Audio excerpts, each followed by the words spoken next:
15 October 1960. Hildesheim, Lower Saxony. A 34-year-old history teacher writes by lamplight in a lined exercise book he keeps hidden behind the school files. I taught children to shout, Heil. Now I teach them that we were misled. The chalk breaks every time I reach the year 1939. He stops. He underlines, breaks. He closes the book when the hallway settles and his wife moves in the next room. He knows this line cannot be spoken at the parents' night. He suspects it will be true for the rest of his life. The page is archived in 1989 in a carton labeled Private Papers, K. Hartman, donated by a retired schoolteacher. But the numbers behind that line sit elsewhere. Occupation reports, denazification files, Allied intelligence summaries, municipal housing ledgers, oral histories, the mathematics of bread, the mathematics of guilt. 8 May 1945. The bells ring in Hildesheim for surrender. The bell tower is scarred. The nave is open to the sky. Hildesheim is a city of 70,000 and 1,000-year-old churches flattened in a single night in March. The rubble forms drifts. The smell of burned wood lives in the cracks of the stones. Karl Hartmann is 19.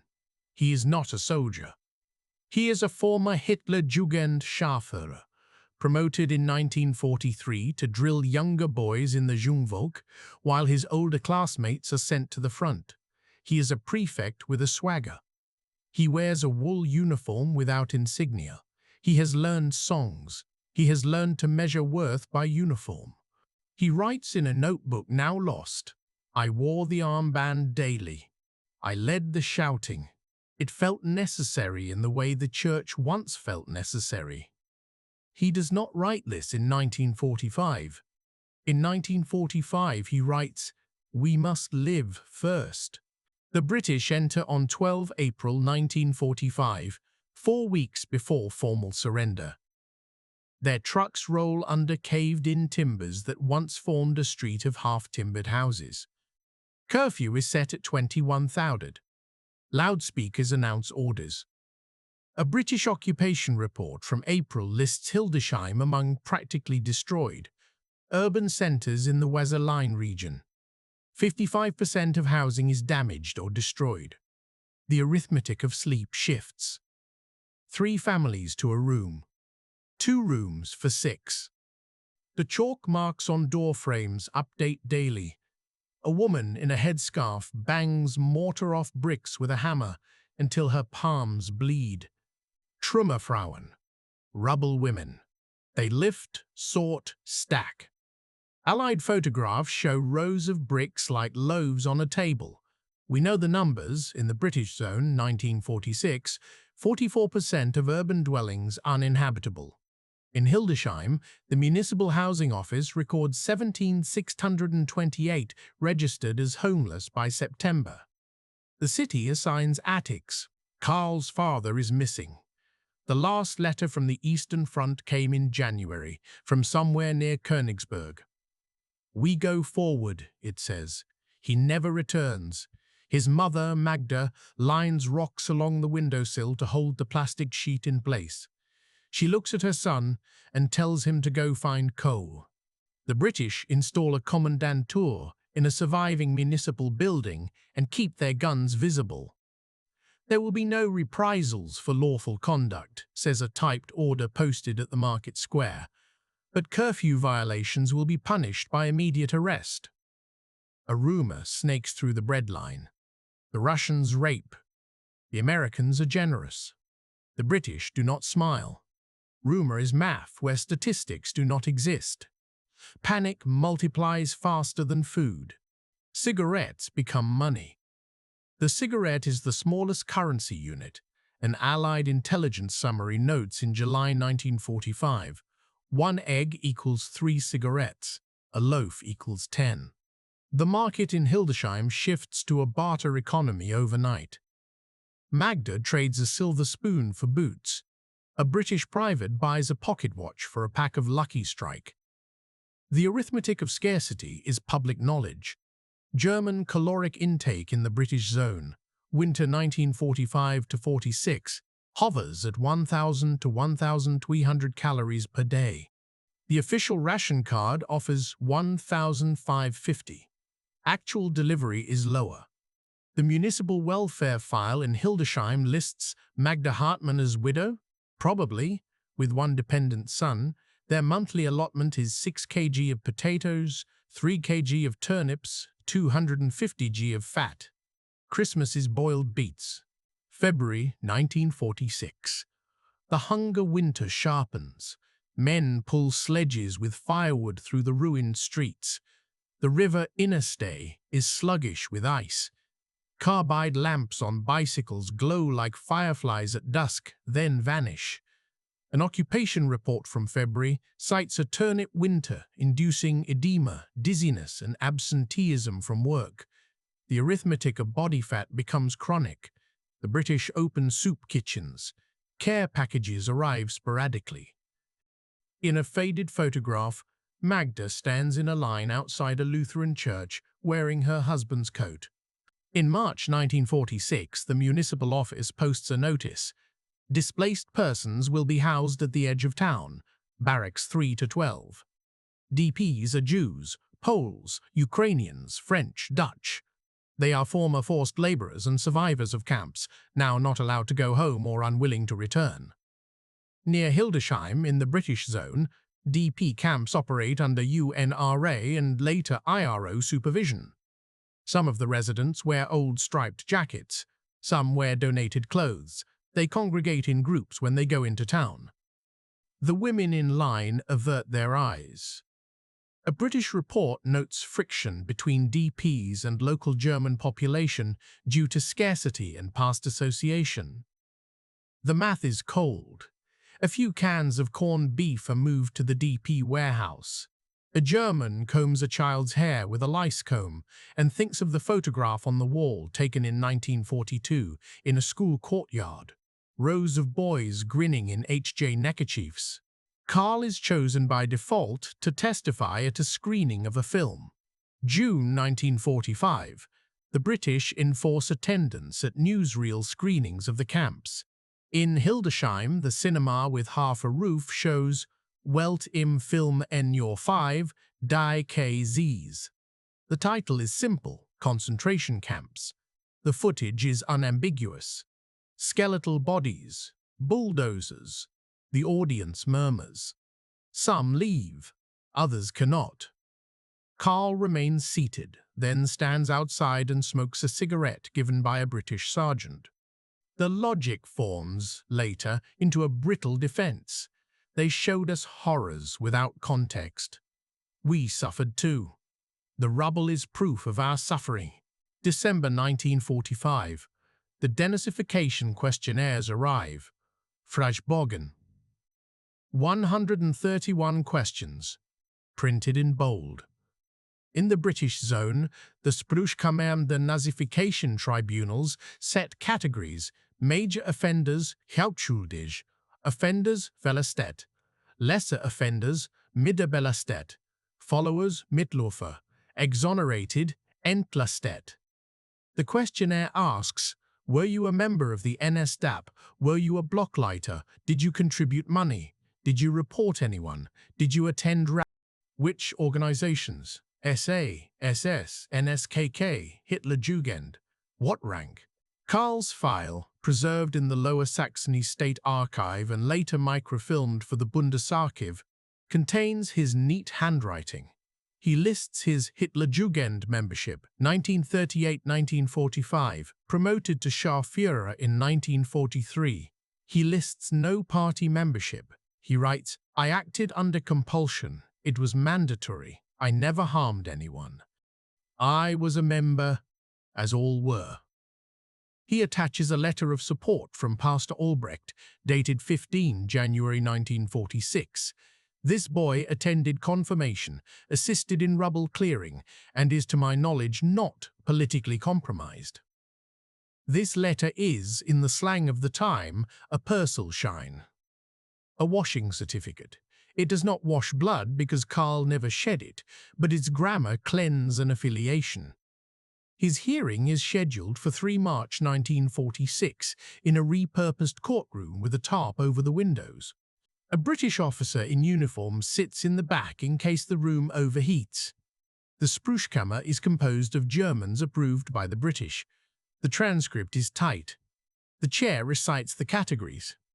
The prosecutor asks if Karl taught the Hitlergruß. Karl answers, yes. He adds, in the vocabulary of the time, Es war so vorgeschrieben. It was prescribed. The pastor repeats his letter aloud. The verdict, Mitläufer. Follower. 6 months of probationary labor credited for rubble clearing. Fines waived. He leaves and holds his mother's hand. In another file, a former Kreisleiter is labeled Belasteter and sentenced to prison. In a third, a judge who signed off on sterilizations is later reinstated because the administration needs judges. The mathematics of guilt is not an equation. It is a budget with political stability as the final line item. The British want stability. The Americans want re-education and market reform. The French want security. The Russians want reparations and ideological conversion. Germany as a whole wants electricity, bread, roofs. The occupation zones diverge. The British zone reforms schools with an education branch, confers with pastors, unions, surviving social democrats. They issue primer school books with new illustrations. Hindenburg and Hitler are out. Weimar democracy appears as a brief chapter with a footnote on emergency decrees. In Hildesheim, a British school inspector attends a classroom and notes the absence of the Hitler portrait on the wall. He writes in an October 1946 report, "Teachers exhibit compliance with denazification, but a tendency to minimize overt political discussion. The arithmetic of silence enters the syllabus. Trains bring expellees from the east." August 1946. Hildesheim Station. A shivering group steps down, escorted by British military police. They carry featherbeds tied with string. They are marked with chalk on their coats, HK, for Heimatkommando. They have just been forced out of Silesia or East Prussia. Their story is in statistics: 12 to 14 million Germans expelled from the East between 1945 and 1950. 3 million arrive in the British zone. In Lower Saxony alone, the population grows by 40%. The arithmetic is brutal. If a town had 50,000 beds, now it needs 70,000. The mayor of Hildesheim requisitions rooms. He posts allocations. He writes in a letter preserved in municipal records the line that sums the policy: rooms stand under public law. The locals resent. The newcomers resent. "They ate our potatoes," says a woman in an oral history recorded in 1991. "We slept in the hallway," says a man born in 1936. "It was only fair, but it did not feel fair." The new neighbors tell of a trek in winter across frozen rivers, attack by marauders, a child dead in her mother's arms on a sled.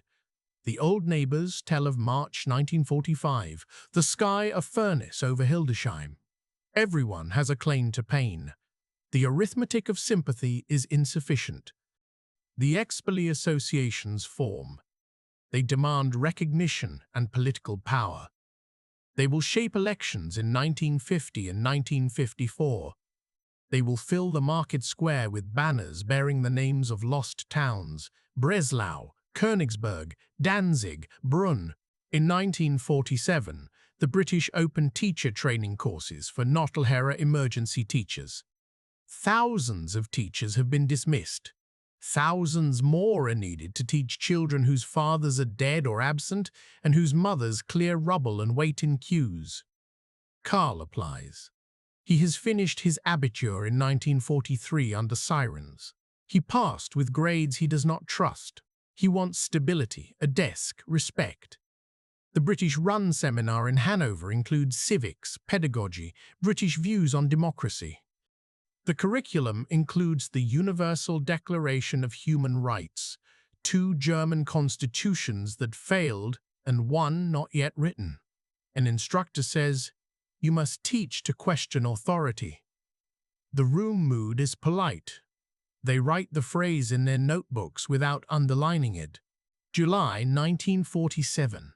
The bizone forms. America and Britain combine their zones. Economic offices move to Frankfurt. Marshall Plan shipments arrive in 1948. Reconstruction is set as policy. The U.S. military government Tobus Quod, Coldus, circulates posters. Hunger is not a good teacher. In Hildesheim, the first shipments of wheat, tinned meat, powdered milk are catalogued in grainy photographs, soldiers smiling beside stacked crates.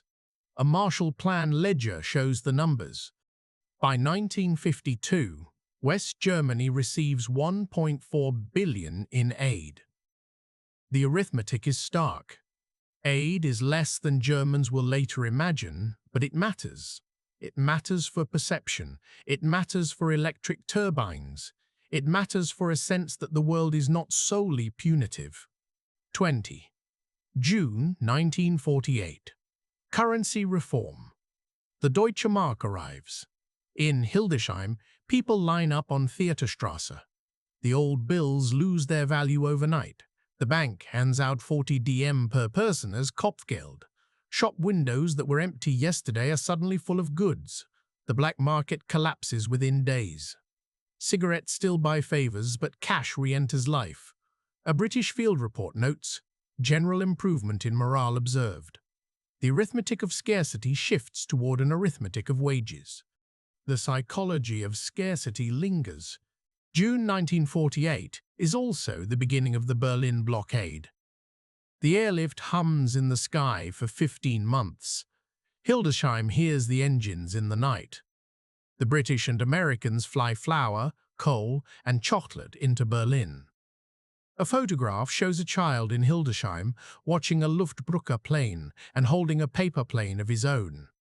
Karl's notebook that summer reads, "The new page of history we turn in class is printed in Frankfurt and flown over Berlin."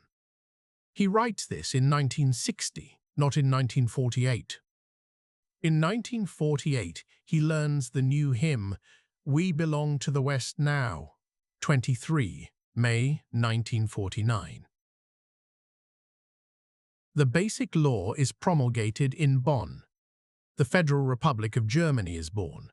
Konrad Adenauer is Chancellor. Hildesheim votes CDU by a solid margin. In a scene described in multiple municipal minutes, school principals are instructed to teach the Grundgesetz with emphasis on Articles 1 and 20, human dignity, democratic and social federal state.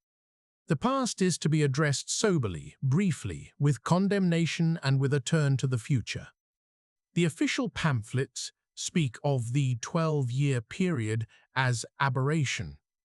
A generation later, this phrase will sound like evasion more than fairness. 1950. Karl, 24, is assigned to the Goetheschule in Hildesheim as a Hilfslehrer. He teaches history to classes of 45. He is thin. He writes on the blackboard with chalk that slips on the repaired slate. He starts with the Middle Ages, teaches the Reformation, the 30 Years' War. He covers 1914-1918 with the arithmetic of shells and men, as his textbook does. He covers Weimar with its dances and its inflation. He reaches 1933 and says, "A political movement takes power by legal means, then breaks the law." He does not dwell. He signals his students to open their books to a timeline labeled 1933-45. The text lists dates: Reichstag fire, Enabling Act, Nuremberg laws, Kristallnacht, war outbreak. It does not show images from ghettos or mass graves. The British Zone Textbook Commission in 1949 sanctioned modest narratives stressing the lessons of democracy. Their memos, preserved in the Bundesarchiv, explain the logic. Present the facts. Do not create despair. Avoid collective guilt language that will paralyze rather than mobilize. Karl avoids. He tells them about his missing father when asked. He does not tell them that at 14 he led a chant. He keeps the HJ knife with its motto locked in a drawer. He marries a woman from a refugee family from Silesia. Her father, an engineer, drives a truck now. He serves coffee with chicory. They hang a picture of the rebuilt Dom in the living room. They do not attend party rallies in the square anymore. They attend trade fairs and church.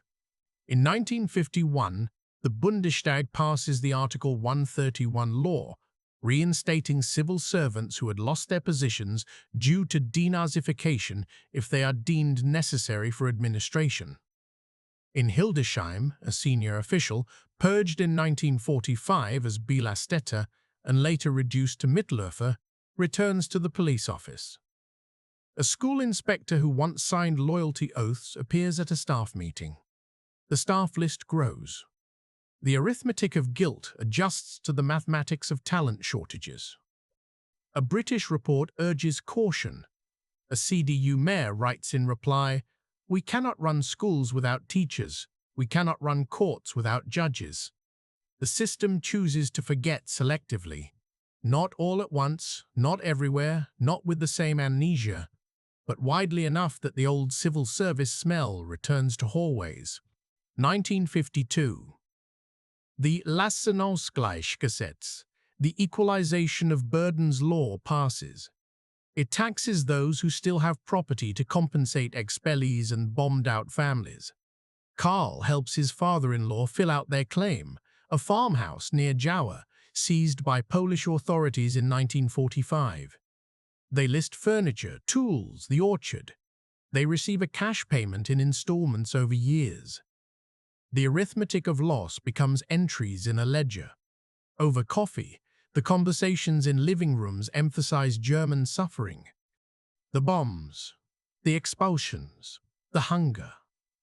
A recent widow says, "We weren't in the party." A neighbor says, "The Americans bombed my street." Nobody mentions the Jewish family that lived 2 doors down in 1938. Their absence is not discussed because it is total. 1953. Hildesheim farmers harvest better than in years. The Wirtschaftswunder begins to show. Volkswagen expands. Krupp reopens. In nearby Hanover, Continental hires. The industrial scabs over the ruins. Karl buys a radio. The morning news is eggs, the afternoon classical music, the evening Adenauer. A brochure appears on his desk, Bundeswehr, Dienst für Frieden. The Chancellor pushes rearmament in NATO to anchor West Germany in the Atlantic Alliance. The SPD opposes, then moderates. Karl thinks of 1943, when his classmates volunteered for submarines.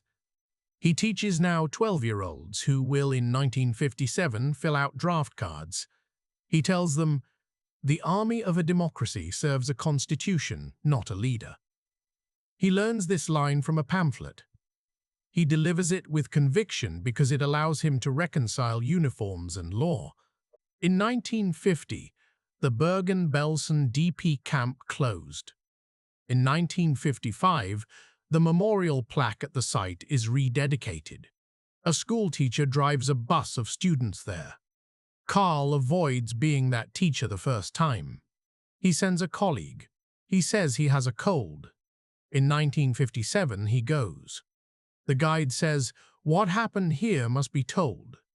The students walk past mounds with number signs naming the dead in thousands. Karl stands apart.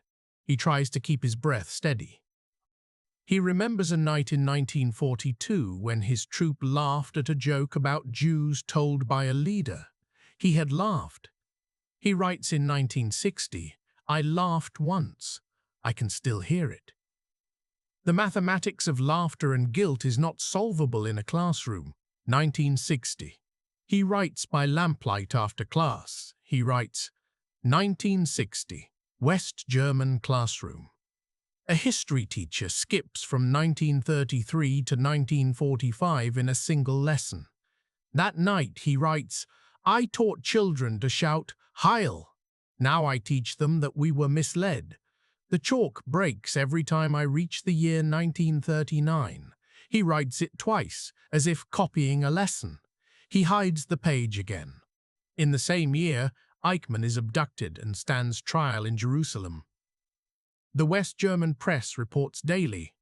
The past fills with names and faces again. The students read headlines in the schoolyard. Karl's son, Matthias, writes in a school essay, "We must learn what happened." He does not ask his father. At home, silence is dinner. Official narrative is school. 1961.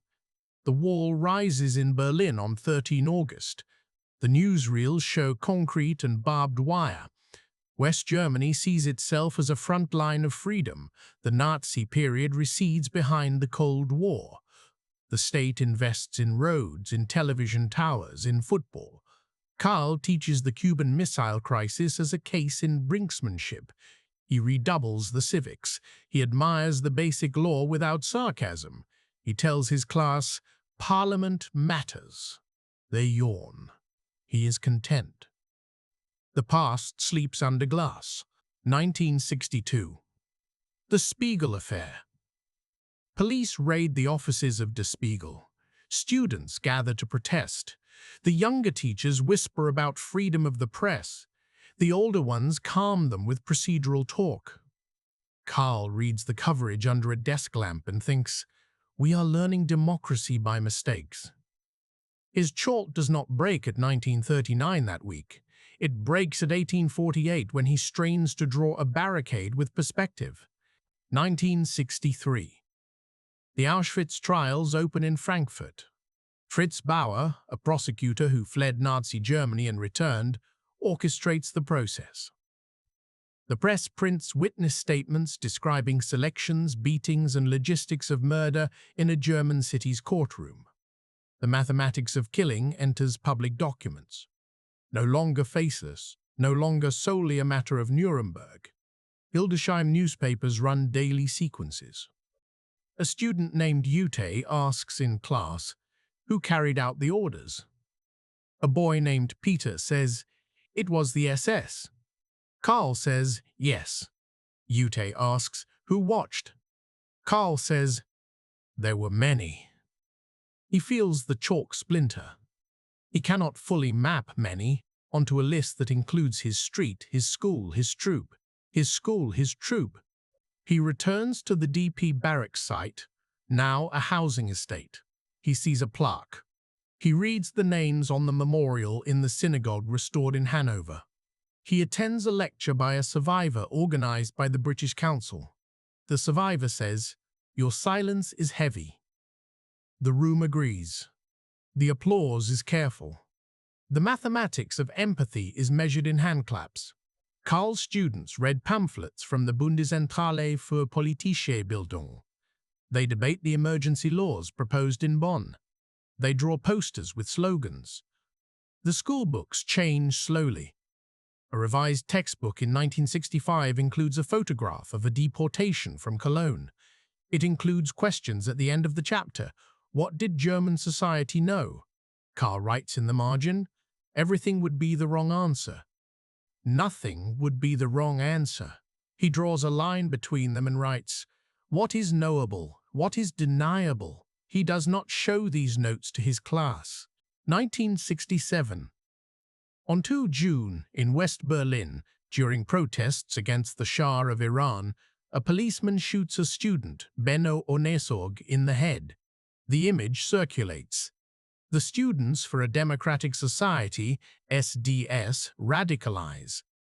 The slogan at the University of Heidelberg appears on a banner. Unter den Talaren, Muff von 1000 Jahren. Under the robes, the mustiness of 1,000 years. They mean professors who were Nazis. They mean judges who signed death warrants. They mean teachers. They mean fathers who wore uniforms.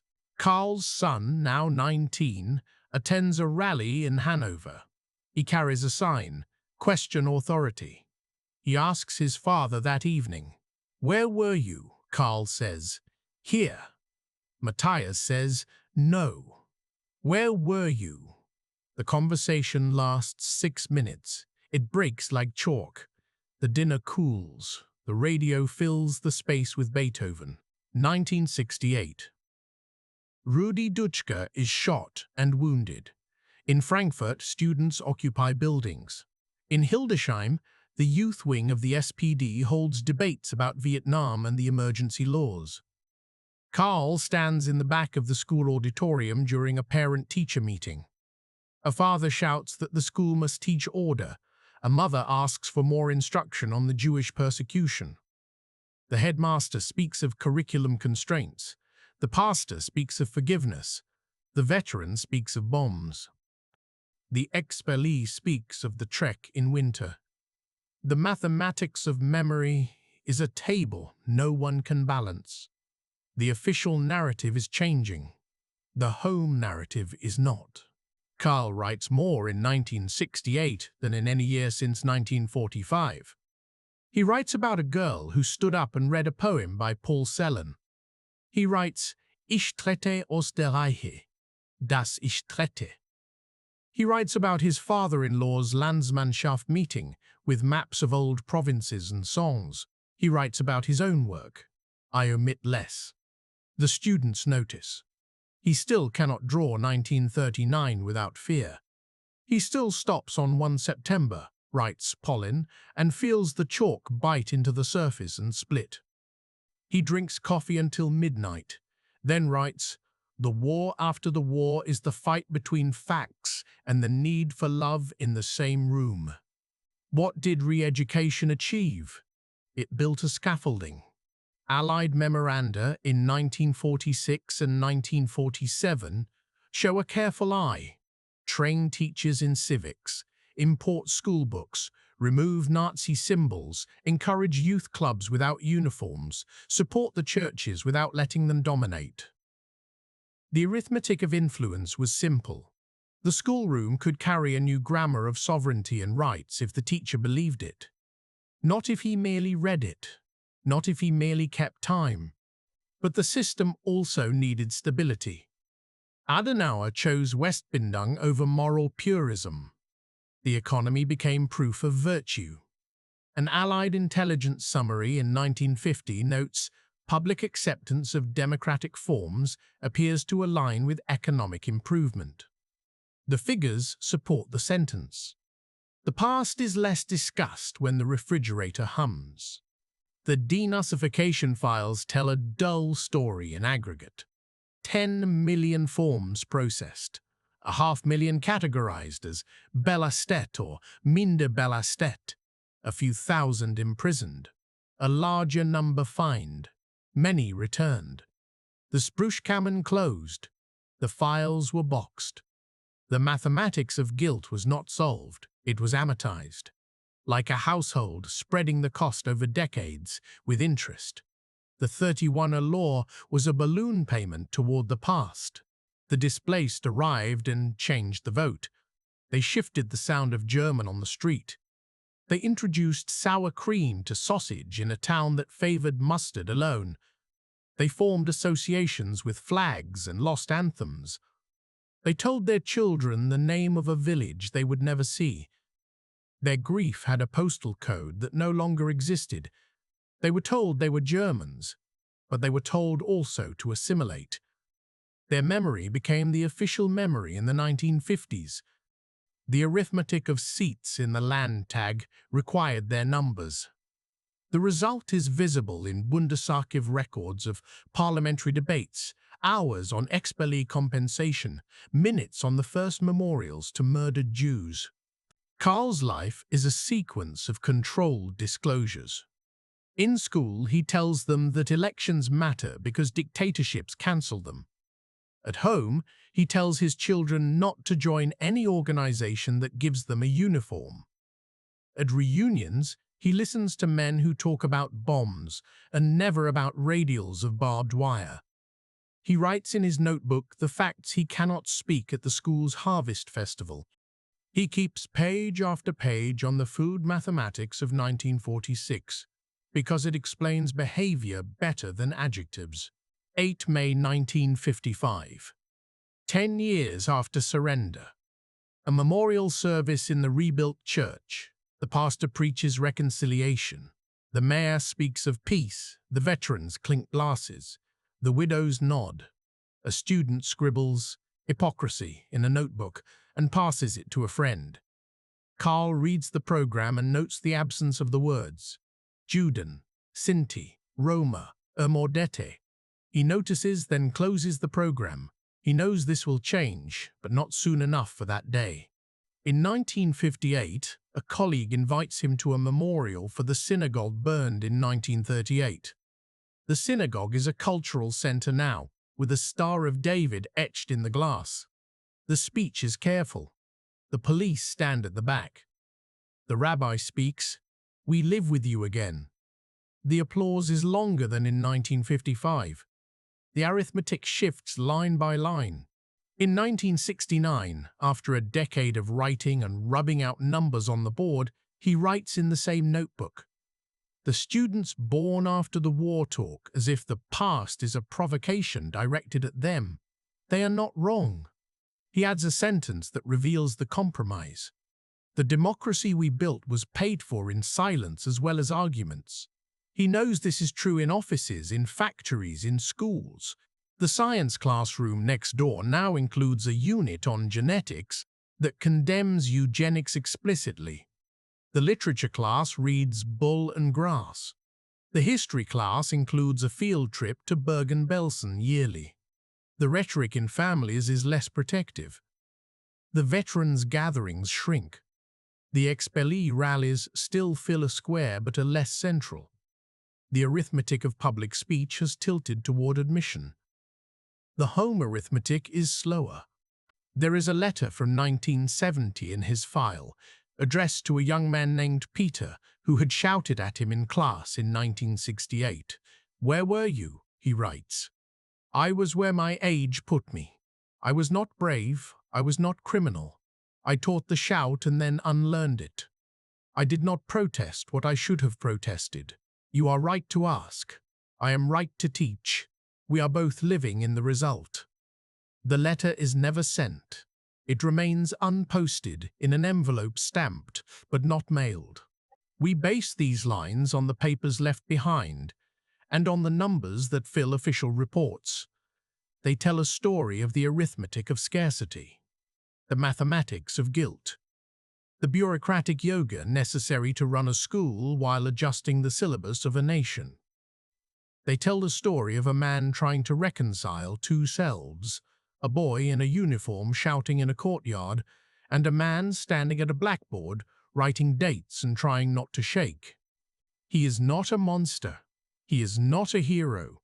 He is a clerk of memory, a treasurer of compromises, an accountant of explanations whose bookkeeping keeps him awake at night. He balances columns that will never align, then rings the bell and releases a class. 28 January 1972. Hildesheim. A snow day. The school is closed. Karl sits at the kitchen table, copies of Kreiszeitung and Die Zeit spread out, silence heavy, coffee cooling, the pen heavy in his hand. He writes, "At home we speak of food lines. In class I speak of rights. Both are true, both are true. Both are parts of the arithmetic that made the state we have." He cites in capital letters to himself that word, the re-education pamphlets used. He underlines it. He laughs softly at the self-parody. He remembers the British inspector in 1946, the pastor's letter in 1946, the DP child's shoes, the expellee's song, the American chocolate bar, the Marshall Plan grain, the new book smell in 1949, the chalk dust in 1950, the wall in 1961, the trial in 1963, the banner in 1963. A British occupation report from 1947 said, "We are not here to educate Germans into being British, but to assist them to become Germans who are necessary for Europe's peace." An Allied intelligence summary in 1945 said, German compliance with authority is a known factor. A Bundesarchiv dossier on Sprachkammern shows graphs of categories trending toward Mittelwerfer by 1948. Oral histories recorded in the 1990s juxtapose the hunger of 1946 with the shame later learned in 1963. These documents form a chorus behind a man's single line. He writes, he hides the notebook, he goes to school and faces a room of adolescents. He writes the date on the blackboard. He writes a title, The Weimar Republic, Strengths and Weaknesses. He draws a line toward 1933. He hears footsteps in the hallway. He hears his own pulse. He has learned to hold the chalk differently so that it does not break. He writes 1939. The chalk breaks anyway, less a crack than a sigh. He picks up the half and continues the line. He knows now that the war after the war ran through his papers and his silence. He knows that the front line after 1945 ran not across a battlefield, but through his memory and his paperwork. And every time he reached 1939, he felt the line cross him,